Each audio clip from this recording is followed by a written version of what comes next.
बिहार के कई जिले बाढ़ की चपेट में आ चुके हैं। हर साल आने वाली बाढ़ ने लोगों की परेशानी बढ़ानी शुरू कर दी।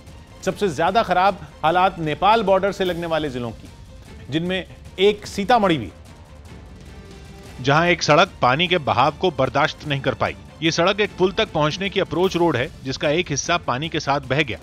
अब अफसरों की पूरी फौज लोगों के लिए कोई नया रास्ता बनाने के लिए माथापच्ची कर रही है, क्योंकि बिना सड़क के लोगों के पास केवल नाव चलाने का ही विकल्प बाकी है। नावें केवल सीतामढ़ी में नहीं, बल्कि बिहार के कई जिलों में इस वक्त लोगों का एकमात्र सहारा बनी हुई हैं।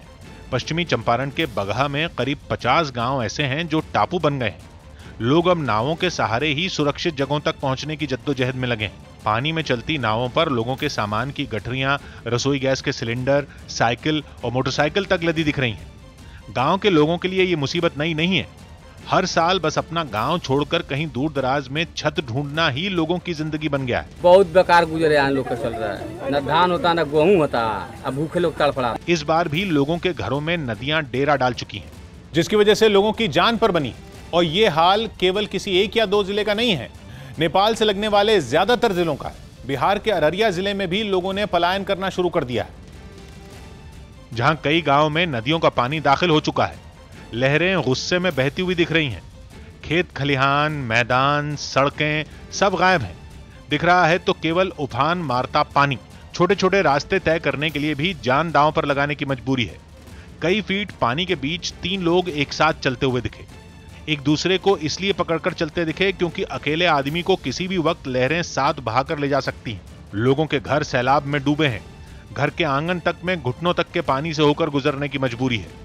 कोई गाय भैंसों को बचाने के लिए उन्हें ऊंची जगहों पर ले गया, तो कोई अपनी जान बचाने में लगा है। अपने जान बचाने के लिए तो जाना ही पड़ेगा ना। मधुबनी जिले का हाल तो ऐसा है कि रेल की पटरियां तक गायब हो गई। पटरियों पर भी अब नदियों का पानी पहुंच चुका है। ट्रेनें रद्द हैं और लोग स्टेशन पर जमे हालात सुधरने का इंतजार कर रहे हैं।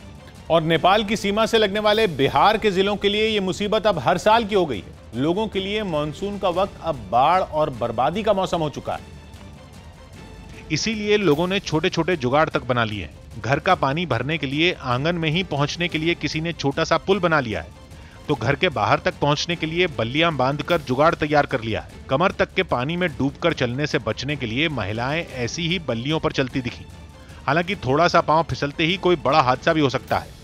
इसीलिए कई गांवों में लोगों ने सामान बांधकर ऊंची जगहों पर पहुंचना शुरू कर दिया। 3 रोज से घर में खाना बनावे के नहीं है साधन, कहाँ खाना बना के खाओ।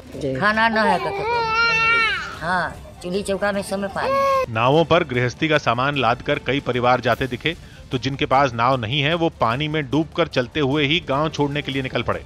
मतलब यह कि बिहार में बाढ़ से बर्बादी शुरू हो चुकी है, जिसकी चपेट में कई जिले आ चुके हैं। जिसकी वजह यह है कि कोसी, बागमती और महानंदा खतरे के निशान के ऊपर बह रही हैं, जो अब रिहायशी इलाकों में दाखिल हो रही हैं। दूसरी तरफ गंगा नदी का जलस्तर भी तेजी से बढ़ रहा है, जो बड़े खतरे की घंटी बजाने लगा है। इसीलिए रेलवे को कई ट्रेनें रद्द करने के लिए, कई ट्रेनों के रूट बदलने के लिए और कुछ ट्रेनों को अपने आखिरी स्टेशन से पहले ही रोकने के लिए मजबूर होना पड़ा। अलग अलग जिलों में कुल कितने गांव बाढ़ की चपेट में हैं, इसका कोई सही आंकड़ा सामने नहीं आया है, लेकिन अनुमान के मुताबिक उनकी संख्या सैकड़ों में पहुंच चुकी, जहां लोगों के सामने खाने पीने तक का संकट खड़ा हो चुका है।